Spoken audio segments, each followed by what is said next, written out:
번아웃은 불일치에서 온다고 생각하거든요. 개인이 지향하는 바와 조직이 지향하는 바가 불일치할 때 온다고 생각하는데 MZ세대의 특징을 보면 그냥 하라는 대로 해, 시키는 대로 해, 주는 대로 받아, 성과급 주는 대로 받아. 이렇게 해서는 별로 그게 납득이 안 되는 세대입니다. 그래서 동기부여 방식이 좀 다르다고 봅니다. 요즘은 평생 직장이 없지 않습니까? 그렇기 때문에 평생 직원도 없는 것 같아요. 그죠? 가장 중요한 건 리더의 역할이다. 리더가 어떻게 소통하고 또 어떻게 피드백을 주고 체크를 하는지에 따라서 그 번아웃이라는 게 많이 올 수도 있고 안 올 수도 있다. 네, 경제의 신들을 모셔서 그분들의 깊은 인사이트를 들어보는 신과 대화 시간입니다. 오늘은 신과 대화 이 코너 역사상 이래 아마 이분이 최연소가 아닌가 생각됩니다. 오늘의 주제는 MZ세대인데요.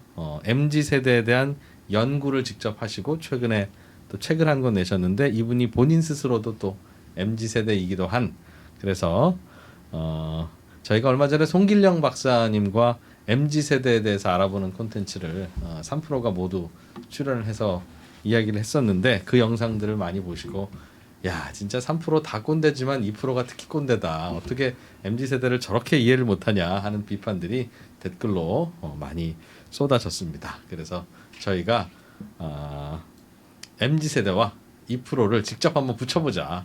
그래서 MZ세대가 설득당하든 2%가 감흥당하든 둘 중에 하나 결과를 보자고 해서 아마 이런 인터뷰를 준비한 것 같습니다. LG경영연구원에서 연구활동을 하시는 곽연선 위원님 모시고 이야기를 바로 나눠보겠습니다. 어서 오십시오. 안녕하세요. 네. LG경영연구원 연구위원으로 근무하고 있는 곽연선입니다. 아, 네. 최근에 좀 같이 갖고 오신 그 번아웃 세대라는 책을 쓰셨더군요. 네, 맞습니다. 최근에 HR 트렌드랑 직원 경험, 이제 MZ세대와 관련된 연구를 네. 진행하면서 예. 그런 자료를 바탕으로 한번 책을 내보게 되었습니다. 그래서 저는 제목만 보고 내 이야기구나. MZ세대 때문에 번아웃된 저 같은 세대 이야기구나 네. 싶었더니 그게 아니라 MZ세대가 번아웃이 되었다. 그런 뜻이더군요. 네, 맞습니다. 저는 MZ세대, 2030 세대가 지금 겪고 있는 것들이 핵심 키워드로 나타나는 게 바로 번아웃이다 생각해서 그래서 저는 번아웃 세대라고 MZ세대를 지칭하게 되었습니다. LG 경영연구원. 네. 여기서도 그럼 MZ세대 전문이에요? 곽 위원님께서? 이 경영이라는 게 결국은 사람들로 하여금 하나의 목표를 향해서 열심히 일하게 격려하고 독려하고 하는 게 경영 아니겠습니까? 네, 그렇습니다. 특히 네. 이제 인사 파트에서 하는 일이 그런 걸 텐데 걱정이겠어요. 특히 이제 MZ 세대에 대한 고민도 있고 그래서 아마 곽 의원님이 이거 연구 좀 해서 우리 경영 활동에도 좀 조언을 해주십사 하는 것 같은데. 네, 저희 연구원에서도 어떻게 하면 MZ세대와 소통을 하고 예. 또 잘 융합해서 성과를 내게 하고 동기부여할지에 대해서 고민을 많이 하고 있거든요. 네. 그래서 그런 프로젝트를 같이 하게 되면서 얻은 인사이트들 모아서 이렇게 책을 내게 되었습니다. 그래서 제가 저만이 뭐 잘 아는 건 아니고 네. 모든 연구원분들이 다 고민하는 것들을 모아서 내게 되었습니다. 그렇군요. 연구원에서는 언제부터 일하셨어요? 연구원에서는 2018년도부터 18년부터? 일하게 되었습니다. 예. MZ세대 담당. 알겠습니다. 이번에 이 책을 쓰시기 위해서 뭐 대대적인 MZ세대 연구를 하신 것 같은데 어떤 방식의 연구였습니까? 먼저 이제 MZ세대와 관련된 문헌 연구를부터 시작을 네. 했고요. 그래서 어떤 트렌드가 있는지 알아보고 또 MZ세대를 직접 만나서 인터뷰를 하는 그런 시간을 가지기도 했습니다. 인터뷰. 네. 대략 몇 분쯤 인터뷰를 직접 하셨어요? 다른 분들도 같이 뭐 하셨을 수 있을 것 같은데. 대략 한 30명 30명 정도였던 정도? 것 같습니다. 본인도 MZ세대죠? 네, 그렇습니다. MZ세대가 몇 살부터 몇 살까지를 MZ세대라고 합니까? MZ세대에 대한 정의는 연구기관마다 조금 다릅니다. 그래서 네. 정확하게 몇이라고 말하는 사람이 별로 없습니다. 그렇지만 공통적으로는 80년생부터 2000년대 초반 이렇게 얘기를 하거든요. 그래서 이제 글로벌 컨설팅 펌인 딜로이트에서는 네. 매년 MZ 세대 서베이를 하고 있어요. 거기서 정의한 걸 보면 밀레니얼 세대는 83년생부터 94년생, 예. 그리고 Z 세대는 95년생부터 03년생. 네. 그걸 올해 기준으로는 20세에서 40세를 의미를 하거든요. 그래서 2030 세대가 대체적으로 MZ 세대. 그러니까 밀레니엄과 Z를 합쳐놓은 예. 그냥 40세 이하의 젊은 성인들 네, 다 MZ 세대라고 부른다. 네, 그렇습니다. 뭐 여쭤보긴 하겠습니다만 그렇게 범위가 넓은 군들이 공통의 특성, 다른 세대와는 또 분리되는 그걸 네. 집단적으로 갖고 있어요. 20살과 40살이?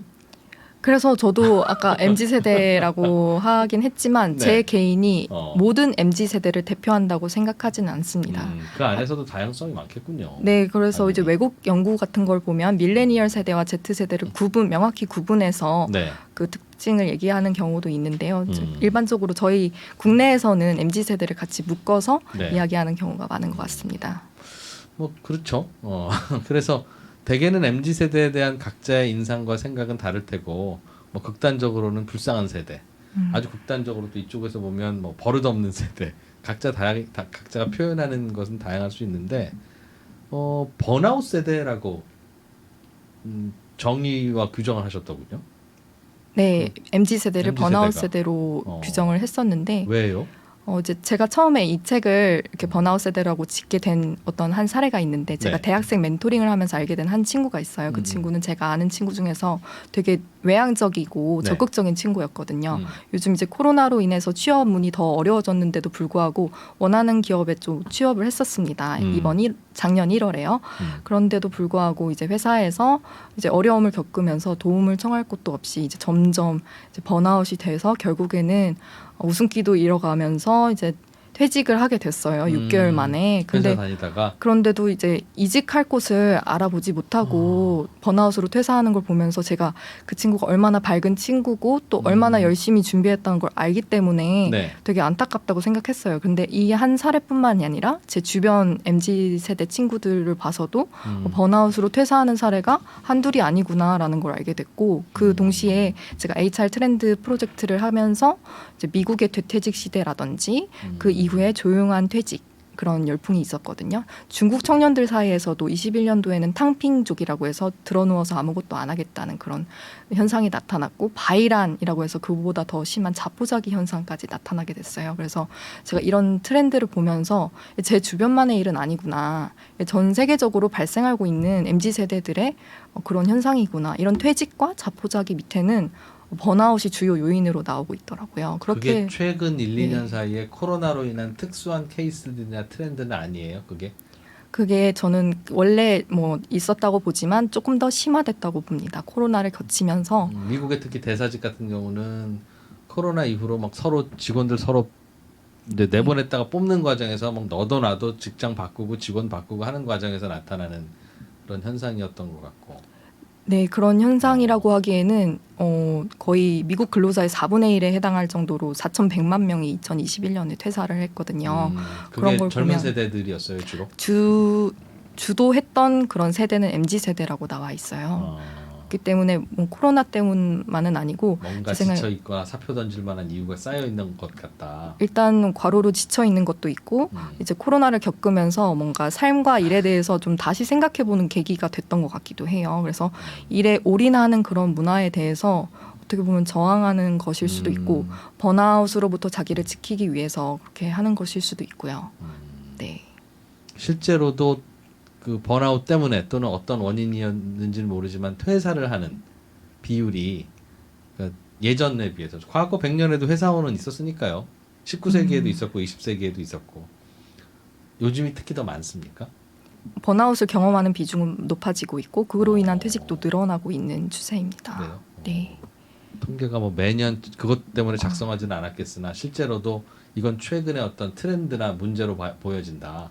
네, 그리고 그 연령이 3040 세대에서 네. 2030 세대로 좀 내려가고 있다라고 말씀드릴 수 있어요. 그래서 MZ 세대의 조기 번아웃이 문제가 되고 있다라고 볼 수 있어요. 왜 그럴까요? 사실은 3040은 모르겠습니다만 특히 20대는 체력도 좋을 나이고 그리고 그냥 뭐 정신 없잖아요. 뭘 배우고 뭐가 어떻게 돌아가는지 모르니까 적응이 어렵거나 당황스럽거나 실수를 자주 하거나 할 수는 있는데 막 지쳐서 더 이상 못하겠고 뭐 그렇게 되기에는 주변 환경도 너무 다이나믹 스펙터클하고 그래서 그럴 것 같지는 않은데 싶은데 왜 그런 일이 벌어지고 있는 겁니까? 이렇게 생각하실 수도 있어요. 20대면 가장 열정도 많고 네. 뭐 도전도 해볼 나이이지 않겠느냐. 근데 벌써 지쳐 있다는 게 좀 이해가 안 되실 수도 있는데 제 생각엔 MZ 세대가 이른 시기부터 경쟁을 경험했던 세대라고 생각해요. 그래서 가장 이른 시기부터 경쟁에 노출이 됐기 때문에 더 많이 공부하고 더 오래 공부하고 더 많이 노력했던 세대이기 때문에 이미 조직에 들어가게 되면 이미 닳고 닳아 지쳐 있는 상태에 와. 있는 사람들도 있고 그래서 더 오랜 기간 동안 그보다 더 나이 많은 세대들보다는 더 일찍 스트레스 받는 일이 시작됐다. MZ 네, 세대는. 그렇게 볼 수 있고요. 고등학교 때도 어떻게 보면 인구가 좀 줄었으니까 네. 입시 경쟁률도 좀 낮아지지 않았을까라고 생각하실 수 있는데 네. 오히려 대학 정원이 인구 감소보다 더 많이 줄었기 때문에 입시 경쟁률은 더 높아지는 것으로 나타나더라고요. 그래서 꼭 반드시 이 세대가 쉬운 상황에서 성장했다고 보기는 어렵습니다. 네. 그럼 그 사례로 경험하셨던 그 친구도 그냥 어느 날 6개월쯤 돼서 번아웃으로 퇴사했던 그 친구도 네. 어떻던가요? 입사하고 나면 기분도 좋고 의욕도 있었을 텐데 물론 말씀하신 대로 그 이전의 기간 동안 꽤 지쳐 있었을 것 같긴 합니다만. 네. 근데 어떤 것 때문에? 대학교에 들어간다고 끝이 아니거든요. 거기에서 이제 대학교 때 이제 좀 쉰다고 생각하고 논다고 생각할 수 있는데 그건 옛말이 된 지가 오래됩니다. 이제 네. 1학년 때부터 학점 관리를 해야 되고요. 이제 정말 취업을 위해서 필요한 동아리, 학회, 공모전을 1학년 때부터 준비를 하게 됩니다. 네. 그리고 이제 취업에 필요한 그런 자격증 같은 걸 스펙이라고 하는데 그게 인플레이션이 되면서 네. 그 종류랑 그 기준이 점점 높아지는 추세예요. 그래서 그런 걸 다 하다 보면 제가 찾아보니까 대학교 졸업하고 나서라도 11개월이 더 걸린다고 하더라고요. 취업을 준비를 하는데. 네. 지쳐 있다 이거죠. 네. 사례했던 그분은 그럼 회사 다니면서 더 이상 나는 에너지가 안 남아 있구나라는 걸 느끼고 힘들어하다가 사표 내신 거예요?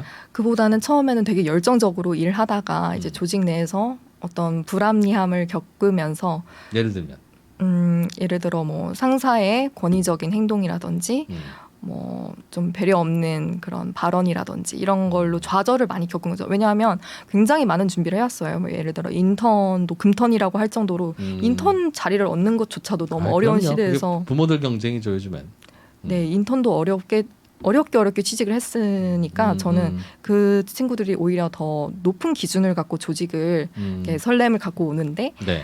그 높은 기준에 대비해서 조직 문화는 엉망이더라. 배려도 안 하고. 그런 경우가 있다는 거죠. 그런 괴리감에서 이제 번아웃을 많이 느끼고 또 도움을 청할 곳도 없고 이런 상황에서 되게 안타까운 사례라고 생각합니다. 실제로 입사한 후에 그렇게 얼마 안 됐는데 퇴사하는 네. 경우들이 별도로 통계로 잡히기도 하고 있어요. 네, 22년도 잡코리아 설문조사에 의하면 네. 신입사원의 10명 중 3명은 1년 내 퇴사를 하고요. 10명 중 7명은 네. 3년 내 퇴사한다고 합니다. 생각보다 그럼 많은 신입사원은 3년 후에는 없어지는 거예요? 그분들은? 3년 후에 보면 남아있는 사람이 많지 않은 거죠. 저도 네, 저 주변에서 봐도 동기들 중에 예. 이제 3년이 지나면 이제 옥석이 가려진다고 볼 수 있죠. 왜 뽑아요? 그럼 3년 후면 그 첫 해에 3명 나가고 3년 안에 7명 나가면 거의 안 남는 건데. 그래도 남는 사람이 있지 않습니까? 한두 명 필요하니까. 그분들이 저는 이직이나 퇴직이 너무 쉬워서 나간다고 생각하지는 않습니다. 왜냐하면 아까 말씀드렸듯이 그 인턴이 금턴이라 할 정도로 인턴도 어렵고 취업은 더더욱 어렵지 않습니까? 그런데도 불구하고 나간다는 거는 그만큼 괴로워서 나간다고 그렇겠죠. 생각을 하거든요. 참을 만큼 참았다가 정말 힘들어서 나가셨을 건데 나가는 건 정말 말씀하신 대로 재입사하기도 쉽지 않으니까요. 네. 그러면 스스로는 왜 이렇게 번아웃되고 왜 지친다고 늘 스스로 생각을 하고 있어요? MZ 세대는? 이제 일반적으로 연구 결과에 따르면 번아웃의 원인이 6가지 정도 있어요. 그래서 네. 업무량이 과다할 때, 그리고 자율성이 부족할 때, 본인이 뭔가 할 수 있는 그 권한이 별로 없을 때, 네. 그리고 보상이 충분하지 않을 때, 자기가 일한 거에 대비해서 보상을 받지 못한다고 생각할 때, 네. 그리고 소속감이 결여될 때, 외로움을 느끼고 이런 것들도 번아웃의 원인이 되고요. 형평성이 결여됐을 때, 공정성이나 형평성을 느끼지 못할 때, 그리고 마지막으로는 일과 가치, 자기가 추구하는 가치와 일이 충돌할 때, 이 6가지가 있거든요. 제가 회사 일이 대부분 그 6가지 특성을 모두 갖고 있죠. 그래서 제가 이제 MZ 세대를 인터뷰를 하고 이 번아웃 세대라는 책을 쓰면서 네. 파악해본 결과 그 6가지 복합적인 원인이 복합적으로 네. 나와 있더라고요. 그래서 2가지로 제가 말씀을 드리면, 첫 번째는 과도한 업무 대비해서 합당한 보상을 받지 못한다고 느끼는 경우가 많은 것 같아요. 월급이 적다? 그렇게 칭찬을 그런- 안 해준다? 여러 의미가 있는데 이제 네. 번아웃에 걸리는 사람들은 굉장히 처음엔 열심히 하는 친구들입니다. 그래서 열심히 했지만 결국에 보상은 능력이나 노력에 따라 비례해서 보상을 받는 것이 아니고 연차나 경력에 따라 보상받는 경우가 조금 많아요. 네. 실제로 이제 한국 같은 경우는 그렇죠. 근속 연수에 따라 열심히 하나 대충 하나 월급 같죠. 예. 근속 연수에 따라 보상이 급증하는 그런 보상 구조를 갖고 있거든요. 네. 그런 이게 증가율, 근속 연수 대비 임금 증가율이 세계 최고 수준이라고 하더라고요. 그래서 직장 30년 한 사람하고 네. 1년 차 대비해서 3배나 차이가 그 난다고 연봉 합니다. 차이가 그렇게 나는데 그렇죠. 3,000, 9,000 뭐 이렇겠죠? 2,500, 7,500 뭐 이러겠죠. 세 배라면. 30년 차하고 1년 차하고 차이가요. 그렇겠죠? 4,000이면 1억 2천. 대충 제 생각도 뭐 그렇겠구나 싶어요. 그게 이제 일본이나 EU 국가들, 다른 세계 안 OECD 그래요? 국가 중에 1위라고 합니다. 저희 한국이. 그럼 일본이나 그 나라들은 4,000입니까? 아니면 초봉도 매우 높아서 1억입니까? 초봉이 그렇게 높진 않고 2배에서 2배 정도 차이 난대요. 네. 1.5배에서 2배 정도 차이가 나더라고요. 그래서 이제 그런 걸 보면서 현재의 그런 보상을 희생을 해서 미래의 보상을 기다려서 받으라는 그런 건데, 예전에는 이제 네. 그게 장기 근속의 효과가 있었어요. 그래서 되게 효과적이었어요. 사람들이 여기 조직에 충성하게 만들고 오래 다닐 수 있도록. 그래서 실제로 월급도 많이 오르게 되고. 오르고. 네. 네. 그런데 이제 평균 근속 연수가, 요즘에 신입들의 평균 근속 연수가 2년이 채 안 되는 1년 7개월이라고 하더라고요. 그렇기 때문에 이제 평생 직장도 사라지고 2년도 채 안 다니는데 현재의 보상을 희생해서 미래의 보상을 받으라는 거는 그 MZ 세대에게는 조금 동기부여가 안 되고 번아웃으로 이끄는, 왜냐하면 보상이 좀 적다고 느껴지기 때문이죠. 그렇겠네요. 네, 근데 그것뿐만 아니라 이제 경제적으로도 이제 저성장 시대가 오면서 이제 성장이 좀 정체되면서 네. 예전처럼 파격적으로 보상하고 파격적으로 뭐 30대 팀장이 되거나 뭐 이런 것들이 조금 어려워진 시대고, 또 최근에는 자산 가격이 좀 급등하면서 네. 노동에 대한 보상이 똑같더라도 더 적게, 상대적으로 더 적게 느껴지면서 내가 열심히 정말 일을 해도 받는 보상이 적다고 인식을 하고 있고, 그게 또 번아웃으로 오는 그 원인이 되고 있어요. 2번째 원인은 아까 말씀드렸다시피 불합리한 조직 문화나 권위적인 조직 문화에서 뭔가 자율성이나 권한을 느끼지 못하면서 발생하는 번아웃도 있는 것 같아요.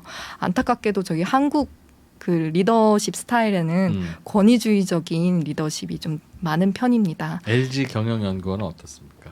LG 경영연구원 그렇지 않습니다. 수평적인 문화를 추구를 하는데요. 그래요? 네. 윗분들이 회사 다니기 피곤하겠네요. 그럼. 다 함께 수평적이니까. 그런가요?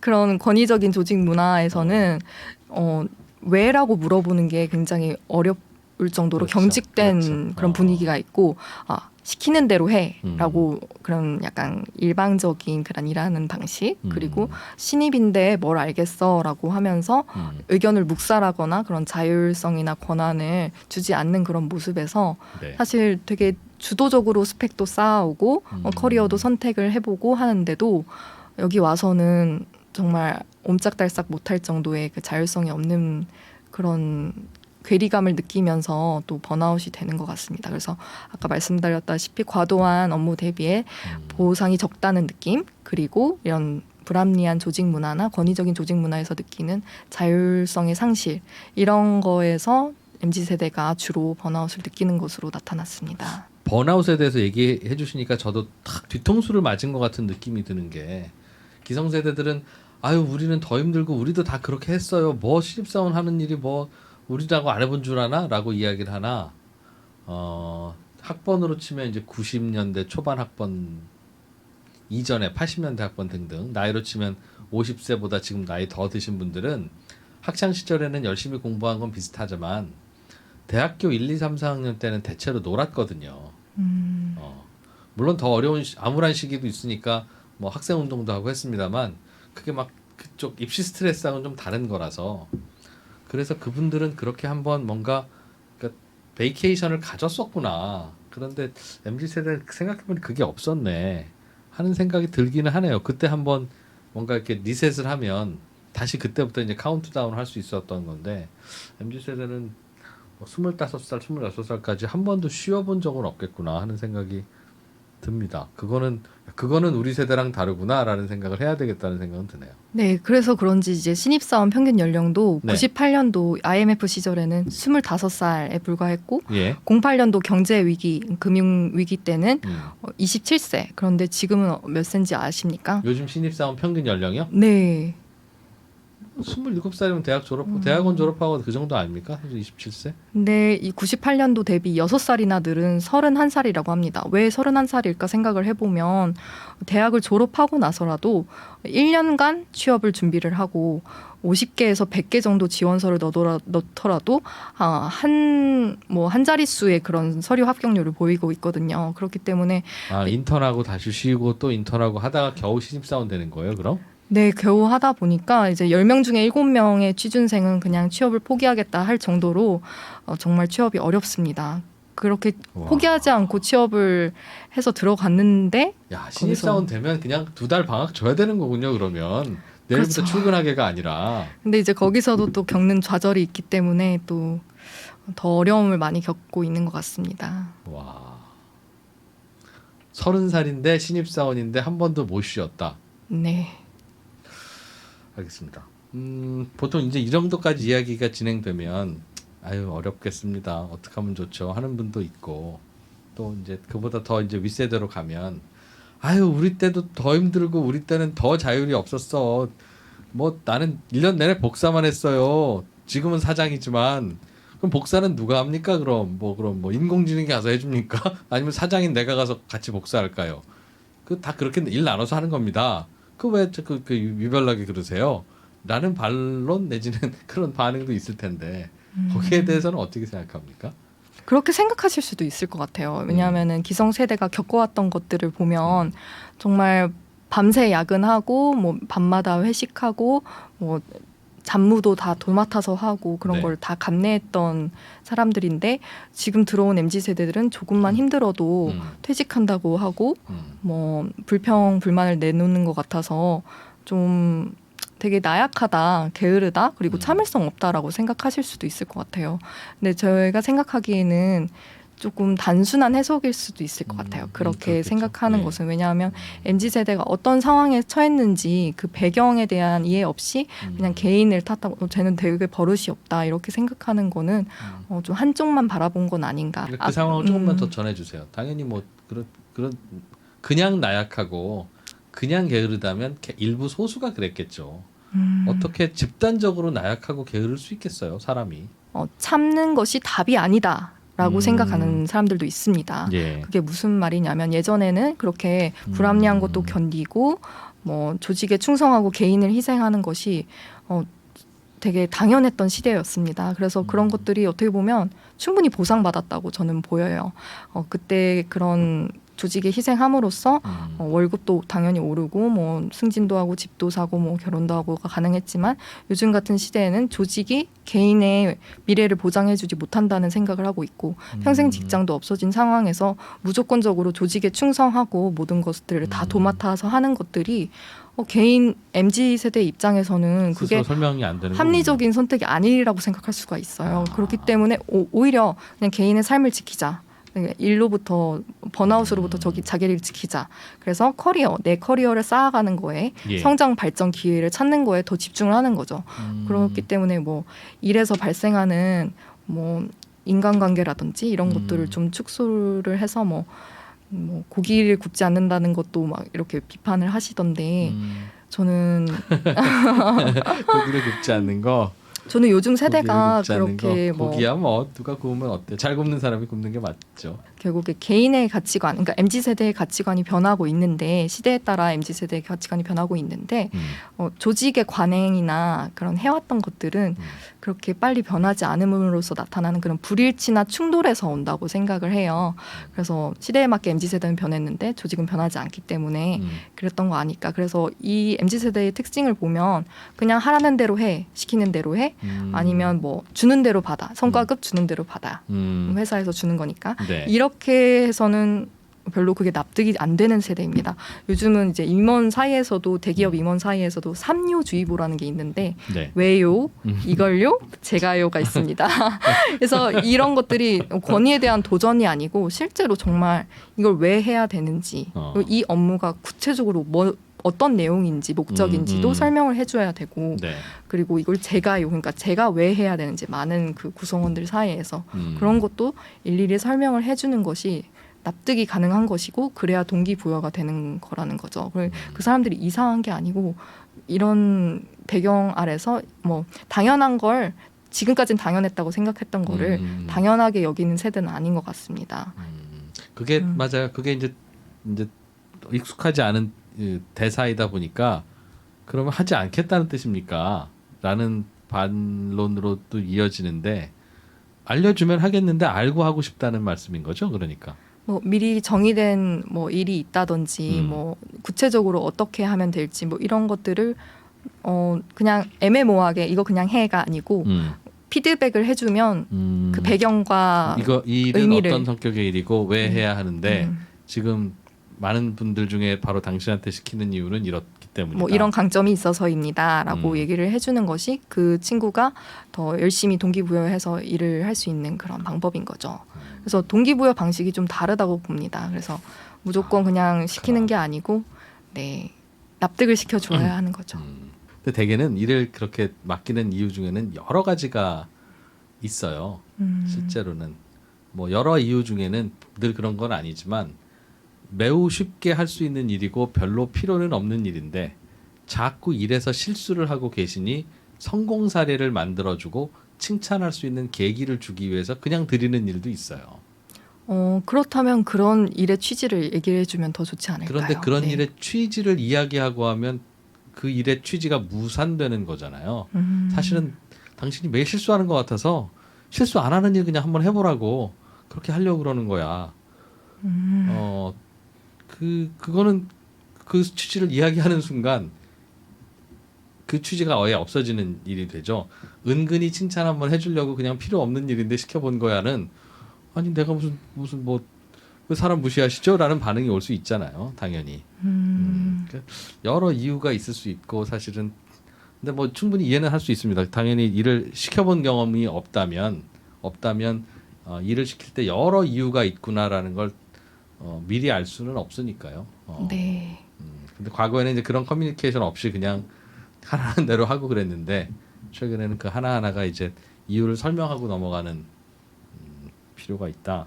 그렇게 바뀌면 뭐 당연히 다 좋기는 하겠는데 그동안에 그런 그 세대들 간의 경험의 차이가 그런 걸 갖고 왔던 모양이군요. 그래서 이런 말씀도 하세요. 기성세대가 겪었던 고통이 굉장히 컸다. 그런데 네. 이제 조직 생활에서 어려움도 겪지 않는 사람들이 이렇게 빨리 나가는 게 되게 좀 이해가 되지 않는다라고 말씀하시는 분들도 있는데 네. 저는 그 자신의 고통이 컸기 때문에 남의 고통이 아무것도 아닌 건 아니라고 생각을 합니다. 그렇죠. 남의 고통을 얘기를 할 때 그 음. 사람이 처한 그 상황에 대한 이해 없이 깎아내리거나 네. 그런 나약하다고 개인의 탓을 하는 거는 이렇게 그렇죠. 불필요한 갈등을 이렇게 유발하는 것 같아요. 그래서 그 부분은 좀 서로 배려가 필요한 부분이 아닐까. 왜냐하면 MZ 세대 나름대로 또 고통을 겪고 있는 부분이 있기 때문이죠. 네. 알겠습니다. 사실은 뭐 그게 이제 같은 우리 그룹이라고 생각하다 보니까 아유 나 때는 안 그랬는데 뭐 여러 이야기들이 나옵니다만 실제로는 그 그룹의 특성을 이해하고 그들에게 어떻게 맞춰드려야 되지라는 고민을 사실은 해야 돼요. 예를 들면 우리가 TV를 팔러 아랍인들에게 가면 아랍인들은 뭐 좌우가 더 긴 TV를 원한다. 이거보다는 그러면 아니, 저 친구들은 눈이 이상한가 왜 저걸 저렇게 저런 걸 사지 난 눈에는 이게 제일 좋구만 이라고 아무리 얘기해봐야 의미가 없잖아요. 그분들한테 TV 팔아야 되는데 맞춰드려야죠. MZ 세대들하고 같이 일해야 되면 당연히 그분들을 바꾸려고 하면 안 되고 맞춰드려야 되는 건데 서로가 그런데 그래서 여러 특성이 왜 생기는지 어떤 게 고민인 건지를 좀 알고 싶었는데 설명을 쭉 해주시니까 어떤 이유 때문인지는 이해가 되네요. 그럼 이 번아웃을 예방할 수 있는 방법은 꽤 이미 번아웃 되신 분들이 이제 입사하고 사회생활 시작한다고 감안하면 예방까지는 아니고 이제 견딜 수 있는 역치가 낮으니 그걸 매우 배려를 하는 것이 이제 최선의 솔루션이겠네요. 그렇다고 이제 MZ세대 개인 자체의 노력이 필요 없는 건 아니라고 생각합니다. 그래서 자기 자신도 네. 일로부터 좀 자신의 삶을 보호하는 그런 휴식 시간을 확보하는 것. 두 번째로는 의식적으로? 예. 네, 그리고 정신적이고 신체적인 힘을 기르는 것. 그래서 운동이나 명상도 해법이 예. 될 수 있다고 보고요. 세 번째로는 이제 스트레스 대응 능력을 기르는 거죠.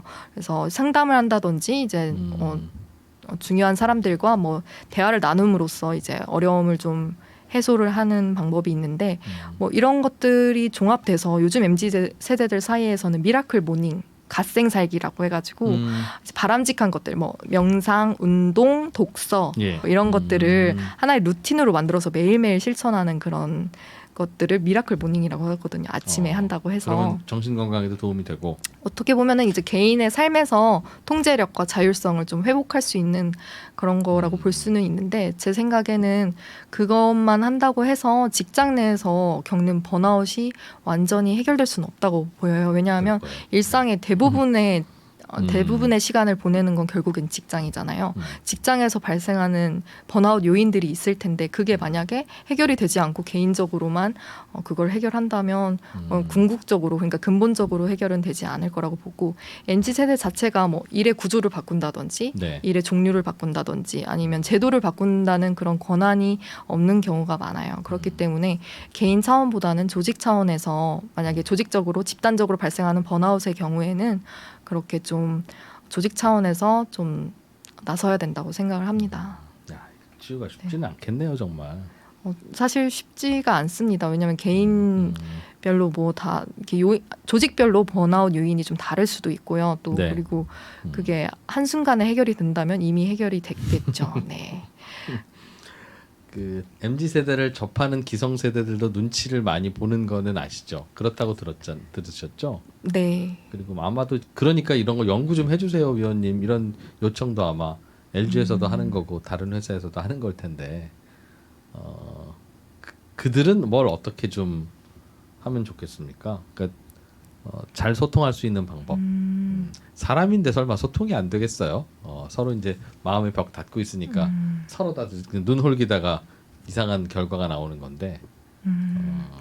저는 그래서 그 세대 간의 소통을 잘 하는 방법이 뭘까 한번 고민을 해봤는데 네. 상호 간의 이해와 존중이라고 생각합니다. 굉장히 식상한 용어라고 생각할 수도 있는데 생각을 해보면 쉽게 생각해보면 MZ세대가 마치 외국인인 것처럼 생각을 해보면 또 쉬울 것 같아요. 그래서 외국인이 처음에는 이상해 보일 수 있어요. 하는 행동들이. 네. 그런데 결국에 역사적인 배경이라든지 사회 문화적인 그런 이유가 다 배경도, 있죠. 네, 이유를 알게 되면 그 사람들의 행동이 이상해 보이지는 않지 않습니까? 그래서 MZ세대들이 하는 행동들이 어떻게 보면 조금 이상해 보이고 이해가 안 된다라고 생각할 수 있지만 그 아래에 있는 배경, 성장 배경이라든지 그런 문화를 이해하려고 노력을 한다면 그 취향을 존중하거나 그 행동 특성을 좀 존중해 줄 수 있지 않을까라고 생각을 해요. 그리고 외국인이 좀 어렵다 싶으면 MZ세대가 마치 고객이다. 라고 생각하면은 조금 더 쉬울 것 그냥 같아요. 손님은 아니고 외우자. 내부 고객인 거죠. 이프로님으로 치면은 이제 직장 내 MZ 세대가 마치 본인의 구독자다라고 생각을 하면 네. 보통 구독자가 뭘 원할지, 뭘 필요할지, 뭘 불편해할지 이런 걸 먼저 생각하지 않습니까? 고객을 생각할 때 네. 그런 것처럼 MZ 세대가 직장에서 뭘 원하고, 뭘 필요로 하고, 뭘 불편해할지 이런 걸 생각하게 되고. 마치 구독자에게 예전의 경험이나 방식을 강요하거나 뭐 추천하진 않지 않습니까? 그런 것처럼 이제 MZ 세대들에게도 뭐 그런 걸 강요하지는 않고 존중해 줄 수 있지 않을까라고 생각합니다. 보통은 이제 하급자에 해당하는 MZ 세대에게 이제 수직적이고 권위적으로 소통하면서 이제 서로 마음의 문을 닫게 되는 건데요. 닫아버리면. 그렇게 되면 이제 아까 말씀드린 상호 존중과 이해가 좀 어렵다고 봅니다. 권위적인 소통 사이에서는요. 요즘은 평생 직장이 없지 않습니까? 그렇기 때문에 평생 직원도 없는 것 같아요. 그래서 직원들이 함께할 시간이 어쨌든 한정되어 있다면 그 한정된 순간에 최고의 성과를 내서 동기부여하는 것이 관건이 된 것 같아요. 그렇기 때문에 이제 직원들을 MZ세대 직원들을 내부 고객으로 대우를 하고 존중을 해준다면 어느 누구보다도 열심히 할 사람들이라고 생각합니다. 근데 그렇다고 해서 그러면 대우만 해주냐, 뭐 고객으로 대우만 해주면 되냐라고 생각하면 저는 또 그건 또 아니라고 생각하고 MZ세대들도 이제 이런 세상을 살면서 좀 어려움도 겪고 좀 조언도 필요해요. 네, 도움이 필요한데 그래서 그 경험에 기반한 지혜가 필요한 것 같아요. MZ 세대들한테도. 그래서 이렇게 조언을 할 때도 고객들이라고 생각을 하면은 고객이라고 생각하고 네, 20년 전에 제품을 추천하지 않지 않습니까? 그래서 네. 시대에 맞게 새로운 제품을 추천을 하듯이 MZ 세대들도 새로운 세상을 사는데 거기에 맞게 경험을 좀 가미를 해서 그런 지혜를 미래지향적으로 주면 MZ 세대들도 되게 그런 조언에 목마른 상황이거든요. 그래서 그런 게 도움이 되지 않을까 생각을 합니다. 근데 저는 아까 상호 존중과 이해라고 했잖아요. 네. 그래서 그럼 기성세대만 노력하면 되냐라고 생각했을 땐 저는 또 그건 아니라고 보거든요. 일방적으로 기성세대가 노력하면 되는 게 아니고 MZ세대들도 사실은 좀 나이가 있으신 분들을 좀 편견을 갖고 이제 거리를 두거나 아예 그 대화를 차단해 버리는 그런 경향이 좀 있어요. 어떻게 보면 콜포비아도 그거와 비슷한 것 같은데 이런 소통에서 인간관계 소통에서 부정적인 갈등이나 부정적인 것들을 좀 피하려는 그런 모습을 보이거든요. 근데 그런 것들도 내려놓고 두려움이나 서로 잘 모르는 거에 대한 그 두려움 그리고 갈등 이런 거를 피하는 거를 좀 내려놓고 접점을 만들어야 된다고 생각해요. 저는 그게 갈등이 처음엔 생기더라도요. 저는 꼰대는 결국 나이로 그렇게 결정된다고 생각은 안 해요. 우리 젊은 사람들도 오히려 꼰대일 수 있어서 젊은 꼰대도 있고 나이 많은 분들이 무조건 꼰대라고 생각하는 것도 그 편견이고 그건 사실이 아니라고 생각하거든요. 그래서 그 누가 더 이해를 많이 하냐 안 하냐 이거라기보다는 개인의 관점에서 봤을 때 그런 다양한 경험에 대해서 수용할 수 있고 유연하게 받아들일 수 있는 그런 사람들이 많아지면 많아질수록 소통이 더 쉬워지지 않을까라고 생각합니다. 그래서 자신이 경험해왔던 게 그게 MZ세대든 기성세대든 상관없이 자신이 경험해왔던 게 답이 아니다라고 생각하고 이제 변화하잖아요. 그런 것들을 받아들이고 또 유연하게 적용할 수 있는 사람이 많아지면 저희가 이런 갈등도 좀 줄어들고 소통도 좀 더 쉬워지지 않을까라고 생각하고 있습니다. 어쩌면 곽연선 위원님께서는 그동안 이 책을 쓰시는 과정에서 만났던 수십 명의 MZ 세대 또 있었지만 오늘 저하고 인터뷰를 함으로써 MZ 세대가 아닌 기성 세대와도 인터뷰를 아마 하신 격이 됐을 거예요. 네. 하시고 나니까 이제 예를 들면 제가 클라이언트라면 만약에 이제 곽 의원님께 우리 회사들 이거 MZ 세대 직원들 많은데 큰일입니다.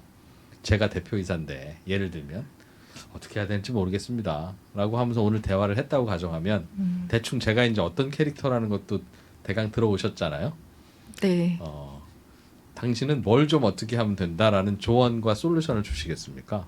MZ세대 전문가로서 MZ세대와 함께 일해야 하는 매니저인 저 기성세대에게 제가 생각했을 땐 그 리더십 스타일이 조금 변할 필요가 있다고 봅니다. 뭐 예를 들어서 뭐 그냥 시키는 대로 해라든지 이런 것이 아니고 정말 왜 해야 되는지 그 MZ세대 관점에서 얘기를 해준다든지 뭐 당신이 성장하고 발전하기 위해서는 이런 피드백이 필요해라는 그런 말이라든지 이런 것들이 더 필요하지 않을까. 네, 그런 그리고 그 MZ 세대들이 조금 더 유연성을 갖고 자기가 해볼 수 있는 그런 기회를 주는 것. 네, 뭐 주도적으로 일을 해볼 수 있는 그런 기회를 가지는 것도 좋을 것 같고요. 접점을 좀 확대하는 것도 좋은 것 같습니다. 그게 뭐 이제 만날 기회를 많이 만드는 거죠. 그 사람들의 이야기를 많이 들어보는 기회를 만드는 거죠. 네. 그런 뭐 요즘은 뭐 밀레니얼 자문단이라고 해서 밀레니얼들로 모인 그런 전문가 집단을 만나보면서 서로 의견을 주고받는다든지 그리고 뭐 멘토링을 통해서 서로 고민을 나누고 그 사람 이해하는 그런 시간을 가진다든지 저도 20년 전에 이제 사회생활 시작할 때 나한테 일을 시키려면 왜 해야 되는지 좀 설명을 좀 해줘라. 그러면 더 잘해줄 수도 있다. 설명을 안 해주니까 내가 뭘 어떻게 더 열심히 어떤 분야를 더 열심히 해야 되는지를 모르지 않느냐. 그런 얘기를 많이 했었어요. 저도 그런 생각을 당연히 가졌었고.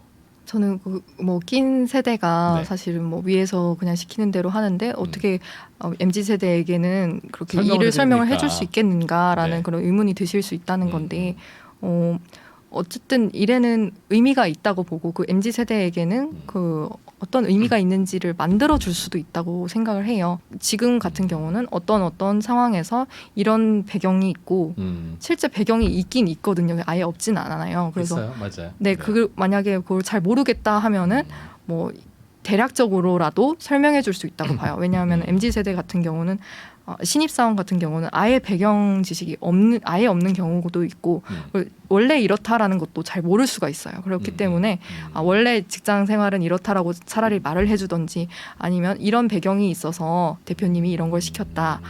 뭐 이렇게 뭘까 그런 맥락이나 큰 얘기를 조금만 해줘도 아 정말 나는 왜 이 장표를 작성하고 있는지 그런 의문이 들면서 번아웃 되는 건 좀 막을 수 있다고 봅니다. 왜냐하면 정보가 위에서 아래로 흐르기 때문에 뭐 위에서 있는 정보가 아래에 있는 정보로 다 내려간다고 생각하진 않아요. 그렇기 때문에 조금 더 많이 주는 것이 잘라먹고 내려오죠. 조금이라도 더 준다면 네. 그 작은 정보 하나만으로도 동기부여가 될 수 있거든요. 이게 예를 들어 누구한테 보고가 되는 거다. 이게 고객 누구한테 도움이 되는 정보고 너가 연구하는 게 이렇게 도움이 된다라고 얘기를 해주면 저는 그것만으로도 열심히 일을 할 수 있거든요. 그런 것처럼 꼭 막 이 미적분을 왜 해야 되는지 뭐 근거를 3개 이상 되고 뭐 이런 정도의 구체성은 안 띄어도 대체적인 의미나 배경 같은 건 설명해 줄 수 있다고 봅니다. 커뮤니케이션이 왜 필요한지는 이제 알겠는데 어느 타이밍에서 말씀드려야 될지는 잘은 아직 모르겠어요. 그러니까 차라리 이거 왜 해야 되는지 알려주십시오라고 하면 알려드리겠는데 대개는 말 없이 힘들어하세요.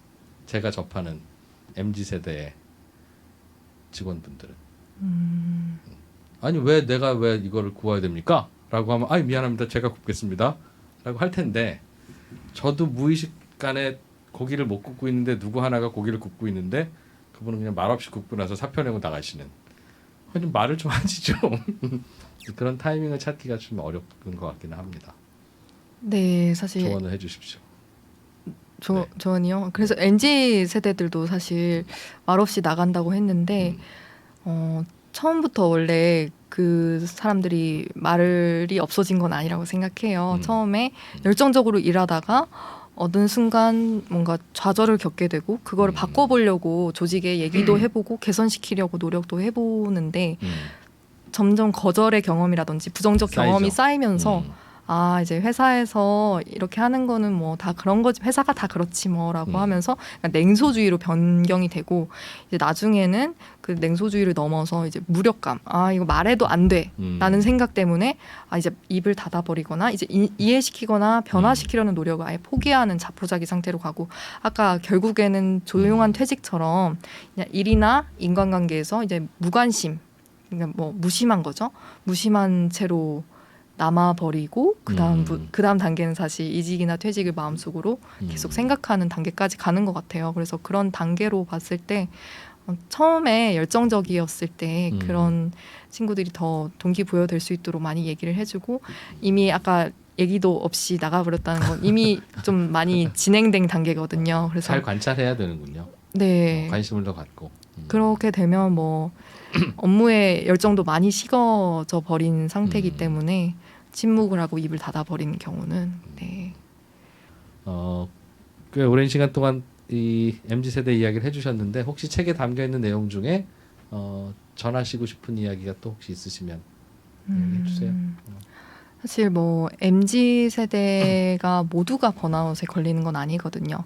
특히 번아웃에 걸리는 MZ 세대들의 특징이 있습니다. 아, 이 네. 세대들의 특징은 누구보다도 열정적이었던 사람들입니다.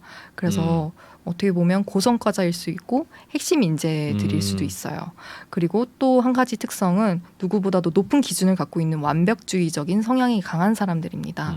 그렇기 때문에 이 사람들이 처음에는 굉장히 열정적으로 일을 하게 되는데 일에 과도하게 몰두한 거에 대비해서 이제 보상이 적다고 인식되거나 이제 불합리한 일을 겪는다고 했을 때 네. 크게 좌절하고 이제 퇴직을 하거나 이제 번아웃이 돼서 퇴직을 하는 그런 경향을 보고 있거든요. 따라서 이제 MZ 세대의 번아웃이 그냥 뭐 MZ 세대가 나약해서 그냥 그 개인의 탓이다라고 돌리는 거는 조직적 차원에서는 좀 아까운 일일 수 있는 거죠. 왜냐하면은 가장 열심히 하고 또 성과를 잘 내던 사람이 갑자기 번아웃돼서 퇴직된다면 조직 입장에서는 손해이기 때문이죠. 그래서 조직적 차원에서 이거를 좀 민감하게 파악할 수 있도록 뭐 이제 주별 아니면은 뭐 월별 서베이 같은 거를 통해서 뭐 포착을 하던지 아니면 수시로 소통하는 기회를 만들어서 그 친구들이 정말로 뭐 이상한 징후가 보이는지 이런 것들을 뭐 파악해 보는 게 좋지 않을까. 왜냐하면 이런 것들이 이제 한 조직에만 해당되는 게 아니고 전 세계적으로 이런 현상이 나타나고 있기 때문에 좀 유의해서 저희가 조직 차원에서 노력을 해야 할 필요가 더 있다고 자주 봅니다. 관찰을 해야 되는군요. 네. 과거에 비해서. 네, 그렇다고 봅니다. 점점 그 일이 되게 중요해지겠네요. 정말 직원들의 상황과 현황을 파악하는 일이. 네, 특히 Z세대가 조금 더 정신 건강이나 뭐 이런 번아웃에 취약하다 보니까 네. 이제 지금 밀레니얼보다 조금 더 관심을 기울이는 게 더 필요하지 않을까 생각합니다. 그건 더 젊은 세대라서 그렇습니까? 아니면 더 나중에 태어난 세대라서 그런 것 같습니까? 이 질문은 실은 저도 저희 기성세대도 젊은 세대일 때는 그 이전의 세대들에게 똑같은 얘기 들었어요. 당연히 그들은 전쟁을 겪은 세대 아니겠습니까? 그러니 저희들이 하는 일이 얼마나 못마땅하겠어요. 야, 총알이 왔다 갔다 할 때도 했던 일인데 너는 뭐 왜 사무실에 앉아서 일을 못해? 라고 하면 저도 황당했습니다만 그쪽도 당연히 경험 차이가 나죠. 그러니까 우리가 점점 잘 살게 되면 잘 살게 될수록 인간에게 감당하라고 주어지는 그 태스크의 무게는 점점 줄어들어야 된다고 생각해요. 그게 잘 살게 되는 방향이죠. 당연히 하루에 2시간만 일하면 제일 좋고 근데 그 자연스러운 진화인데 그 자연스러운 진화로 봐야 될까요? 즉 저도 많은 그 MZ 세대들이 프레자일하다, 쉽게 깨진다라고 하는 게 기성세대 눈에서 보면 쉽게 깨지는 거지만 점점 더 행복해지고 있는 겁니다. 조금만 다쳐도 아프고 집에 갈래라고 하는 게 그게 행복한 상황이잖아요. 그게 피가 철철 흘러도 계속 회사에서 일하는 게 행복한 게 아니잖아요. 그런 것처럼 그냥 그렇게 인간이 진화해가는 것 같습니다. 라고는 생각하고 있는데 그건 아닐까요? 진화해 가는 것일 수도 있고 이제 기준 부과하는 기준 그리고 실망하는 정도가 또 다른 것 같아요. 더 높은 기준으로 세상을 바라보고 선진국처럼 살았기 때문에 그렇죠. Z세대 같은 경우는 그래서 조직에 부과하는 기준도 다르고 자기 자신에게 부과하는 기준도 달라요. 그렇기 때문에 조금 더 많이 좌절하는 부분도 있는 것 같고 또 되게 비교가 익숙한 세대예요. 그렇기 때문에 뭐 조직 내에서 비교하는 게 아니고 이제 조직 간, 직장 간에 비교하고 전 세계적으로 비교를 하기 때문에 어떤 다른 사람들보다도 더 높은 기준을 갖고 있는 세대이기도 해요. 그래서 더 쉽게 지치는 것 아닐까라는 생각을 합니다. 그렇다고 이제 아까 전쟁 얘기하셨는데 네. 전쟁을 겪은 세대 그러니까 뭐 그게 만약에 고통이 100이라고 했을 때 지금 세대가 겪는 고통이 50이다 했을 때 100을 겪었다고 해서 50이라는 고통이 뭐 0인 건 아니라고 봐요. 그러니까 50은 50의 고통이라고 할 수 있습니다. 그래서 그 아무것도 아닌 건 아닌 것 같아요. MZ세대가 겪는 고통이 아무것도 아닌 건 아니다라고 생각하고, 심지어 그 50이라는 고통도 누군가에게는 뭐 예를 들어 면역력이 안 좋다든지 뭐 감기라도 면역력이 안 좋다든지 지병이 있으면 그 50이라는 고통도 100처럼 오늘 혹은 100 이상처럼 전 느낄 수 있다고 봐요. 왜냐하면 고통은 주관적인 거라고 생각을 하거든요. 그런 것처럼 좀 감수성을 기를 필요가 있지 않을까. 그러니까 세대 간에서 내가 전쟁을 경험했으니 당신들이 경험하는 고통은 아무것도 아니야 라고 말을 하는 것은 조금 이제 그 MZ세대 관점에서는 그 나름대로의 고충이 있는 거거든요. 그렇기 때문에 그 고통을 비교하면서 당신의 고통은 아무것도 아니야라고 하는 거는 나쁘다. 좀 매우 나쁘다. 건강한 이제 논의가 되지 않는다. 않는다. 네라고 생각합니다.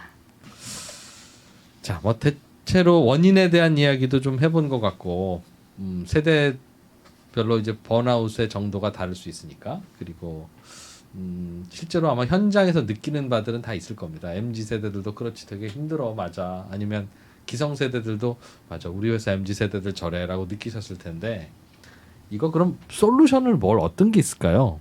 그냥 MZ 세대는 좀 참으시고요, 기성 세대는 좀 배려합시다, 끝. 이러면 아무 의미 없는 또 그렇게 되고. 네. 구체적인 솔루션이 좀 있습니까? 조직 차원에서 먼저 말씀을 드리자면, 네. 개인적으로는 아까 명상이나 상담 이런 방식을 통해서 개인적인 스트레스 대응 능력을 높일 수 있다고 했지 않습니까? 그런 네. 것처럼 이제 조직 차원에서도 개인들이 그런 상담 프로그램이나 명상 프로그램을 할 수 있도록 또 지원해주는 그런 방식이 있을 수 있고요. 조직에서 일적으로 뭐 좀가 변화를 줄 수도 있고, 이제 관계적인 측면에서도 솔루션을 줄 수가 있는데, 일적인 차원에서는 일단 과도한 업무량을 방지하는 것, 그러니까 뭐 지나치게 업무를 많이 하는 경향이 있다면 거기에서 제재를 가할 수 있는 그런 제도를 만드는 것, 그리고 일에서의 자율성과 유연성을 좀 주는 방식도 있을 수 있고요. 그리고 일에서의 의미를 찾을 수 있도록 그거를 구성원들이 그런 걸 느낄 수 있도록 그 질문을 던지고, 또 실제로 그 변화하는 것을 보여준다든지, 아니면 직접 의사결정 과정에 참여를 해서 그 의미를 느낄 수 있도록 한다든지, 이런 방식이 있을 수 있겠습니다. 대화하는 시간을 굉장히 늘려야 되는군요. 그러니까 기성세대 기준보다 훨씬 더. 회사 와서 일할 시간도 없는데 무슨 서로 대화를, 서로 이미 다 알고 있는 얘기 아니야? 뭐 이러면 절대 안 되는. 이제 말씀으로 리더의 들리는데요. 역할이 이제 일을 같이 하는 것도 있지만 구성원들이 동기부여되는 것도 되게 중요하다고 생각합니다. 그런 측면에서 소통을 되게 자주 하고 피드백도 자주 하는 것이 굉장히 필요한데, Z세대 같은 경우는 빈번한 피드백을 원한다고 하더라고요. 그래서 일주일에 한 번 이상 어떤 피드백을 주고, 이번 주에는 이런 것들이 부족하고 필요하고, 더 잘하기 위해서는 이런 것들이 필요하고, 이런 식의 필요한데, 그건 네. 관계적인 측면에서, 그러니까 리더의 소통과 지지가 굉장히 중요합니다.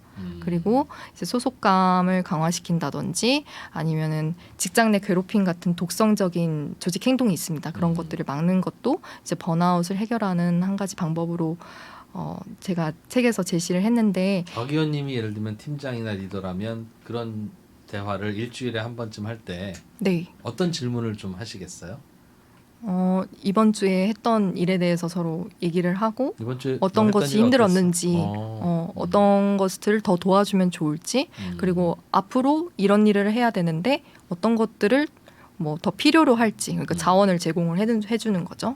뭐 아니면 더 질문이 있는지, 뭐 어려운 일은 없는지, 업무량은 적절한지, 뭐 이제 뭐 아니면 좀 설명이 필요하다, 뭐 일의 뭐 배경이나 이런 것들이 더 필요한, 설명이 더 필요한 부분이 있는지, 이런 것들을 수시로 얘기하는 게 중요한 것 같습니다. 보통 이제 리더와 면담을 한다고 하면은 네. 연례 행사처럼 1년에 한두 번 이렇게 공식적으로 하는데, 그게 아니고 정말 업무량을 조절하고, 그리고 그 번아웃의 징후를 파악하기 위해서는 이제 수시로 소통하는 게 굉장히 중요하거든요. 그런 시간을 가지는 게 이제 대책이 될 수 있다고 보고 있고요. 많은 연구 결과에서도 뭐 아까 말씀드린 뭐 일적인 측면에서 뭐 자율성을 주고 뭐 일에 의미를 주고 이런 것도 것도 다 중요하지만 그 대화가 가장 중요한 건 필요하군요. 리더의 역할이다. 리더가 어떻게 소통하고 또 어떻게 피드백을 주고 체크를 하는지에 따라서 그 번아웃이라는 게 많이 올 수도 있고 안 올 수도 있다라고 말을 하고 있더라고요. 그래서 리더가 지지를 해준다 구성원들을. 그럴 경우에는 번아웃을 경험할 확률이 70% 정도 낮아진다고 하더라고요. 그래서 이 모든 번아웃을 또 리더에게 책임을 지우는 것 같지만 어쩔 수 없이 이제 가장 중요한 역할을 하고 있다고 생각할 수 일의 양이 있습니다. 많을 수는 있고 많다는 것도 리더도 알 수 있는데 네, 환경적으로 불가피한 경우가 있잖아요. 네, 그럴 때에도 자주 묻고 일이 많습니다. 많구나. 어쩔 수 없는데 뭐 알겠습니다. 이렇게 하는 것과 그게 오히려 그래도 더 낫습니까? 뭔가 상황이 개선되는 것은 매우 느리더라도 나의 불만이나 나의 민원이 계속 전달되고 있음을 알려주는 것만으로도 충분히 의미가 있습니까? 아니면 얘기를 했는데 왜 자꾸 이 사람 말을 먹어? 오히려 화가 난다라는 쪽일까요?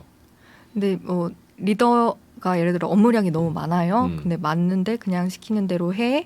그냥 이렇게 무마하는 게 아니고 이게 업무량이 많지만 당신이 앞으로 커리어를 설계를 할 때 이게 어떤 방식으로 도움이 될 거고 앞으로 당신이 뭐 커리어를 쌓는데 이런 도움이 될 거다라고 얘기를 해준다면 도움이 될 거라고 생각을 합니다. 또 혹시 어떤 네. 사례나 혹은 솔루션이 있으면 좀 알려주세요. 그래서 이제 외국 같은 경우는 음. 특히 글로벌적으로 봤을 때는 네. 실리콘밸리에서 되게 업무량이 되게 많고 스트레스가 많기 때문에 그런 번아웃 현상이 되게 많이 문제가 되고 있는 곳이 실리콘밸리 IT 기업이라고 네. 생각해요. 거기에서는 이제 명상 프로그램이나 운동 프로그램을 이렇게 지원을 하는 경우가 있고 두 번째로는 아까 말씀드렸다시피 이제 피드백을 수시로 하는 그런 제도 그런 어도비 같은 경우는 체크인 제도를 통해서 네. 이제 분기별 아니면 뭐 달별, 뭐 월별 이런 식으로 자주 업무량을 조절하고 그리고 구성원들에게 적시에 피드백을 줌으로써 퇴사율도 많이 낮췄다는 그런 연구 결과도 있더라고요. 그런 것도 있고 이제 자주 일부 물어봐야 되는군요, 서로. 서로 물어보고 또 답을 확인하고. 해주고 또 이걸 잘 하고 있는지 아니면 지쳐버린 것인지 네 그런 비공식적인 소통도 많이 해야 된다고 생각합니다. 그리고 일부 IT 기업 같은 경우는 일에서의 자율성을 주는데 이제 뭐 일 자체의 자율성도 좋지만 일의 장소나 뭐 일하는 시간에 뭔가 자율성을 주는으로써 좀 해결하려고 하는 경우가 있어요. 원격 근무 옵션을 준다든지 유연 근무 옵션을 준다든지 이를 통해서 일을 좀 본인이 선택해서 할 수 있도록 하는 그런 옵션도 있고요. 또 이제 장기 휴가라는 뭐 무급 장기 휴가 뭐 이런 걸 통해서 만약에 번아웃 위험이 있다면 충분히 쉴 수 있는 그런 옵션을 제공하는 기업들도 나타나고 있습니다. 그럼 제가 손 들고 번아웃인 것 같습니다. 한번 보내줍니까? 본인이 원한다면 그걸 네. 눈치 보지 않고 쓸 수 있도록 해준다고 하더라고요. 그래서 그런 제도가 있어서 그런데도 안 쓰는 직원의 인센티브는 뭡니까? 그런 게 있으면 저는 사실 번아웃 아니라도 휴가는 좋은 거잖아요. 저라도 네. 손 들고 가고 싶은데요. 하지만 이제 무급 휴가이기 때문에 본인이 이제 무급이니까. 감수해야 될 것은 있다고 봅니다. 예. 그래도 그 이후에도 계속 회사 나올 수 있으면 한 달쯤은 다들 쉬는 걸 원하지 않을까요? 조금씩 저축해 놓으면 되잖아요. 네. 그래서 필요하군요. 뭐 카카오 같은 경우는 3년 다니면 한 달 정도 휴가가 나오는데 네. 그것 때문에 굉장히 많이 직원들이 만족을 하고 있다. 즐거워하죠. 그렇죠. 네. 그리고 번아웃을 방지하는 효과가 있다라고 말을 하고 있더라고요. 외국에서도 그런 해법들이 아마 실제로 해법들이라고 한다면 제가 지금 장난삼아 물어봤던 그래서 어떻게 회사 돌아갑니까 내지는 한 달씩 비우면 다들 비우게요 뭐 이렇게 장난스럽게 질문을 드립니다만 그쪽도 인력의 그 리소스의 로스가 있음에도 불구하고 그걸 선택하고 한다는 건 그게 더 좋은 결과를 가져왔기 때문 아니겠어요? 그래서 실제로는 에이 그런 걸 우리가 어떻게 해라고 넘길 문제는 아닌 듯해서요. 네, 그 열정적인 인재들이 갑자기 그렇게 되는 거기 때문에 고성과자들이나 핵심 인재들이 나가게 되면 그 손실이 더 크기 때문에 네. 그냥 몇 개월 정도는 휴식하도록 그렇게 용인을 해주는 것 같습니다. 그게 더 그리고 외국에서는 아까 말씀드렸다시피 뭐 펄스 서베이라고 해서 이제 연간 서베이가 아니고 주별 뭐 월별로 그 조직의 건강도를 체크를 하는 그런 펄스 서베이를 도입해서 조금 더 민감하게 구성원들의 번아웃 징후를 포착을 하고 관리를 하는 거가 있거든요. 왜냐하면 이 번아웃이라는 거는 직접적으로 제가 번아웃이라고 말을 하진 않지만 조직의 어떤 뭐 부서 같은 경우는 번아웃의 징후가 나타난다는 게 이제 서베이를 통해서 간접적으로 나타날 수가 있거든요. 네. 그런 시그널을 모을 수 있는 좋은 툴이라고 생각합니다. 그래서 그냥 펄스 서베이를 도입하는 그런 기업들이 많아지고 있고요. 네. 그리고 이제 두 번째로는 직원 경험이라는 그런 설계를 하는 그런 기업들도 늘어나고 있어요. 마치 이제 번아웃이라는 것을 없애기 위해서 부정적인 요소를 제거하는 것도 있지만 이제 긍정적인 요소를 강화하는 것도 중요하거든요. 그래서 마치 고객 경험, 고객이 이제 탐색부터 고객이 제품을 구매하기까지의 그 과정에서 긍정적인 경험을 설계하듯이 직원도 입사 초기부터 퇴직까지 그 마지막 인상까지 최고의 성과를 낼 수 있도록 그 개인의 그런 특성과 조직의 방향성이 일치할 수 있도록 그 네. 조직을 설계하는 걸 직원 경험이라고 하거든요. 뭐 예를 들어서 채용이라고 했을 때 네. 열정적이고 창의적인 그런 인재를 뽑았어요. 그렇게 했는데 만약에 들어와서는 시키는 대로 해라 뭐 이런 식으로 하게 된다면 만약에 이렇게 생각할 수 있다고 봐요. 독수리를 뽑아놓고 그러네. 되게 작은 철창 안에 가두는 셈이 되는 건 아닌가라는 생각이 네. 들거든요. 그런 것처럼 조직의 핏에 맞는, 조직의 특성에 맞는 그런 개인들을 뽑고 그 개인들도 만족할 수 있고 조직도 성과를 내므로써 만족할 수 있는 그런 조직을 설계해 나가야 된다고 생각을 해요. 그래서 라이프 사이클별로 그 개인과 조직이 한 방향으로 갈 수 있도록 설계하는 걸 직원 경험이라고 합니다. 그래서 어떻게 보면 번아웃은 불일치에서 온다고 생각하거든요. 개인이 지향하는 바와 조직이 지향하는 바가 불일치할 때 온다고 생각하는데 그걸 효과적으로 줄일 수 있는 것이 바로 이런 직원 경험이라고 생각해요. 직원들의 니즈를 파악하고 거기에 네. 맞게 또 조직이 원하는 것을 합쳐서 만드는 것이 바로 직원 경험이거든요. 곽원규 의원께서는 회사 생활하시면서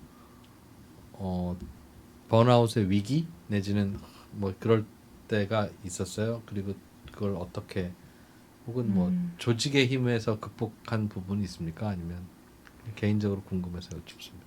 제가 번아웃을 느낀 거는 정말 열심히 일을 했는데 예를 들어 그 일의 결과가 좋지 않았을 때 그래서 이게 일의 의미가 어떤 의미가 있을까라는 생각이 좀 의문이 들 때 제가 네.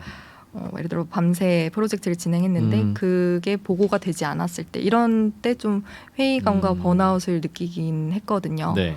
근데 이런 경험을 하면서 결과가 꼭 좋지 않더라도 그 과정에서 제가 배우는 게 있었다고 생각이 들고 언제나 뭐 좋을 수는 없다라는 그 선배들의 조언에 따라 근데 저는 이런 번아웃을 예방하는데 어떻게 네. 보면 관계도 중요한 것 같아요. 그래서 정말 제가 괴로웠던 거를 터놓고 얘기할 수 있는 그런 동료나 선배, 멘토 한 명이라도 있으면 그런 혼자서 침묵하고 퇴직하는 그런 번아웃에 빠지지는 않는 것 같아서 네. 저는 주로 이제 멘토 분들의 도움을 받아서 번아웃을 극복하고 있는 것 같습니다.